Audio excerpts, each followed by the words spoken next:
Hola, hola gente oyente, sean bienvenidos a este video en donde conoceremos 15 curiosidades de Fiesta con Victorious. Y para conocer las curiosidades de este épico crossover me estará acompañando Franco de Ocurrencia TV. Hola, ¿qué tal ocurrentes? Digo, gente oyente, es un gusto estar aquí. Muy bien, aclarado esto, comencemos. Fiesta con Victorious se estrenó en el año 2011 y a pesar de que ambas series interactúan entre sí, solo es considerado como un episodio de iCarly. Eso sí, su estreno fue tan pero tan especial que hasta tuvo su premiere en Los Ángeles. ¿Qué opinan de una limonada? ¡Me encanta! ¡Lemon! Cuando Carly le ofrece limonada a sus amigos y anda súper feliz de la vida, si ponen atención y escuchan bien, ella se pone a silbar el tema de Victorious.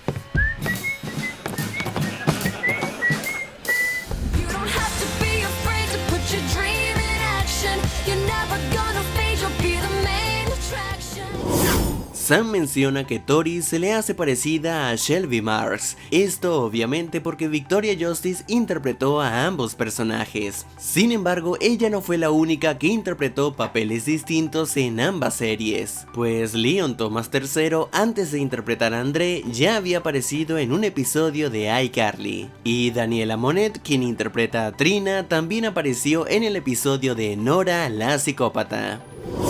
Como sabrán, nunca se llegó a ver la cara de Calceto, pero en este episodio especial sí que fue lo más cerca que estuvimos de verlo, ya que se le alcanza a ver su brazo cuando este le da la llave a Spencer. ¡Gracias, Calceto! ¿Recuerdan la serie de pinturas de perros jugando póker? De la cual se le ha hecho parodia en Op y en Brandy el señor Bigotes. Pues en este especial también se le hace referencia, solo que ahora son patos.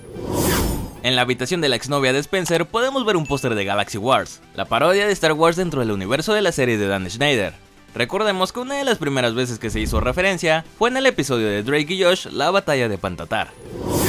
Como referencia a la serie estrella de Dan Schneider, en la gorra que usa Gibby puede verse el logo característico de Drake y Josh. Si recuerdan en el doblaje latino, el seudónimo de Gibby para su disfraz es Rodrigo. Sí, Rodrigo. Esto de hecho hace referencia a su actor de doblaje en la versión latina, ya que en inglés el nombre que le pusieron fue Roger, y ese mismo nombre fue conservado para la versión de España. Roger. En una entrevista con Clever TV, Avan Jogia declaró que para la escena de la piscina tuvo que tapar su tatuaje. Un año después de este crossover, Janet McCurdy volvería a aparecer en Victorious, pero esta vez como otro personaje, llamado la Loca Pony. ¿Invitaste al panda a mi casa? ¡No! ¡Lo he perseguido para que se vaya! Un misterio que rodeaba este especial era quién estaba dentro del disfraz de panda. Esto nunca se llegó a revelar dentro del episodio. Algunos llegaron a pensar que se trataba de Kel Mitchell, ya que hubiera tenido cierto sentido que fuera él, por el hecho de estar molestando a Kenan, y hasta hubiera sido una buena referencia a Kenan y Kel, pero no fue así. En la versión extendida se reveló durante la pausa comercial que quien estaba dentro del traje era Tivo, el encargado de licuados locos. Sin embargo, esto solo fue hecho como una simple broma para esta pausa comercial, ya que si nos vamos a la realidad, quien estaba dentro del traje durante la grabación fue el actor Eric Betts, el cual es un doble de acción, y de hecho pasaría a ser el doble de Kel Mitchell para la serie Game Shakers. Esta sería la tercera vez que Victoria Justice y Miranda Cosgrove compartieron cámara. La primera fue en un episodio de Soy 101 y la segunda fue en iCarly en el especial de Yo peleo con Shelby Marks.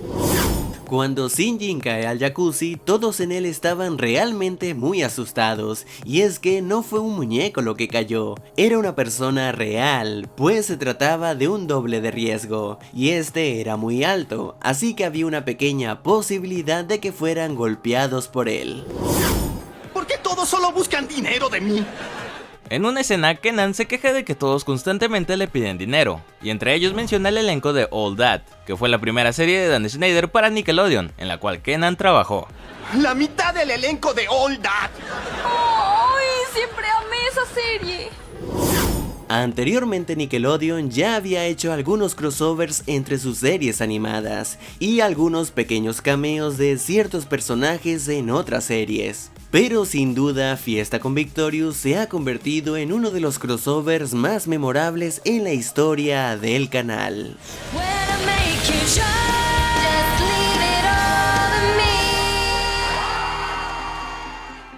Si el video te ha gustado, házmelo saber dándole manito arriba y compartiéndolo con tus amigos. Y te invito a pasar por el canal de Franco, a quien le agradezco por haberme estado acompañando. Para nada, Neider, fue un gustazo colaborar contigo. Antes de irme le envío un gran saludo a Natalia, El Ortiz, Dulce Alejandra y María Cordero. Y bueno, esto es todo. Muchas gracias por haber llegado hasta aquí y espero te haya gustado. Hasta luego.